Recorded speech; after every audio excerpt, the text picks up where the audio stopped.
understand it very well. At least I don't. Well, maybe the rest of the world does. But I thought I'd approach this from a sort of historical perspective to try to get a feeling of how the media has changed over time. And this goes way back, but it'll be very brief.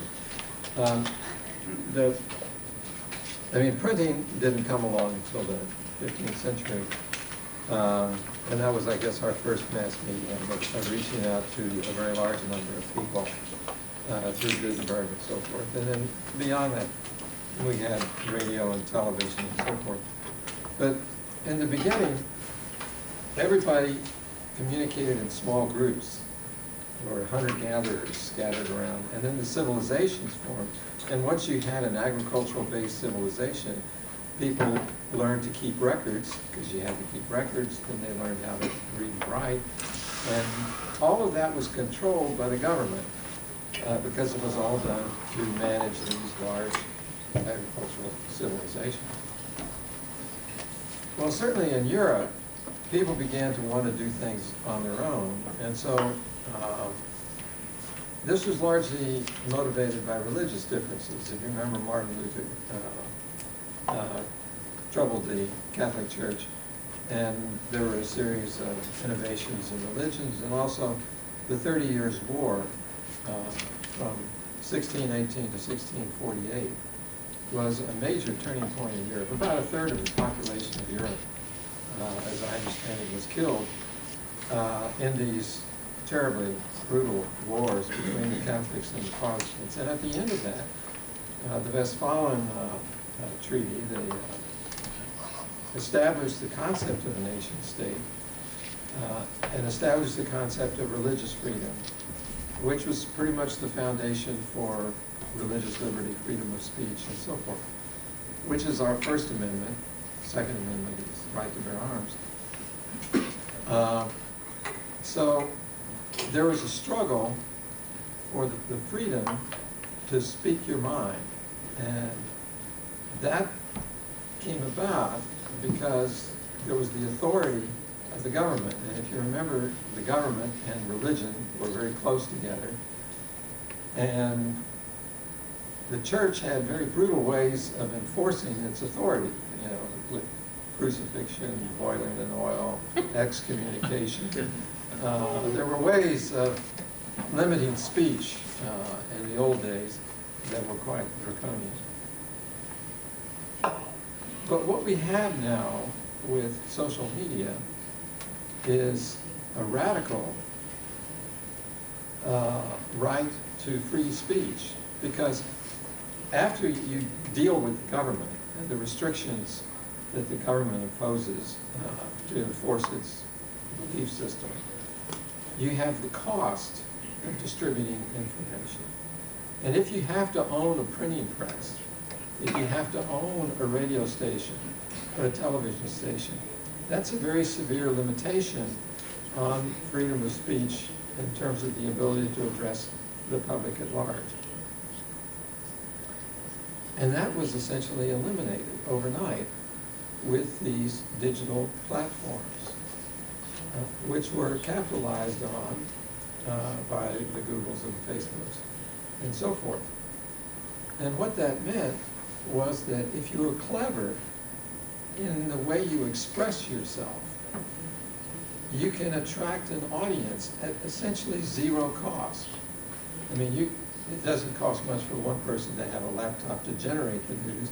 You also have to have other people with laptops to receive your conception of the news. And so that lowering of cost, in a sense, removed an awful lot of negative feedback channels that were controlling the content. Because if you're selling a newspaper, people want to be willing to buy it. So it has to have a reputation for trustworthiness, or at least it has to adhere to a particular political or religious point of view. But with this zero cost environment, anybody can say anything, and if it's catchy, people will forward it to other people. Now, does everybody here know what AdSense means? You don't know what AdSense? AdSense? Well, this is a way you can make money yourself, okay? And people do this. We're all ears. Google does this, and the idea is you create a website. Like, it might be a cooking website, it might be a gardening website, it might be how to raise your children website, and you put in information that is appealing and people look at it. And if people are looking at it, then Google will sell advertisements for it. So you can sell books, or recipes, or whatever it is. And you split that revenue with the author. So the author gets some portion, I don't know, 50%, Google gets 50%. And then, of course, this is the financial foundation of fake news. So if you can create a website that says all kinds of nonsense, but people look at it, then Google will pay you money, and Google will receive money from the people who look at the ads that are put on it. So why would Google want to stop fake news? Half the revenue is going to them. Okay?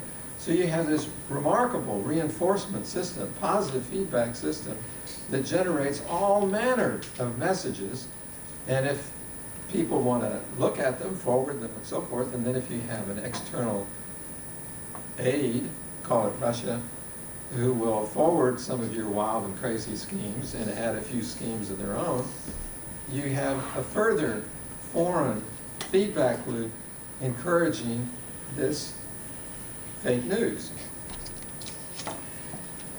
And needless to say, we didn't anticipate that. So we don't know quite how to deal with it.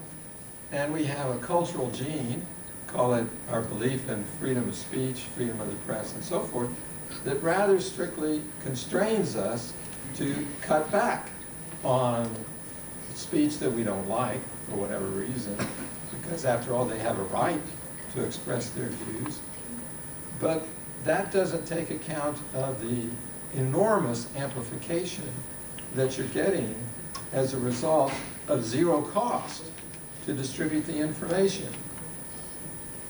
So that's pretty much everything I wanted to say about social media, that there are mechanisms involved in fake news that are causing a remarkable spread of the information.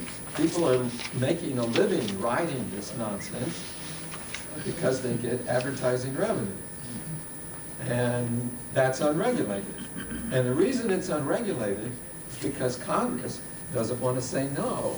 And the reason Congress doesn't want to say no is there are people in Congress who find this really quite convenient. Call them Republicans. So it's an interesting ecological landscape with lots of cultural genes built in and so forth.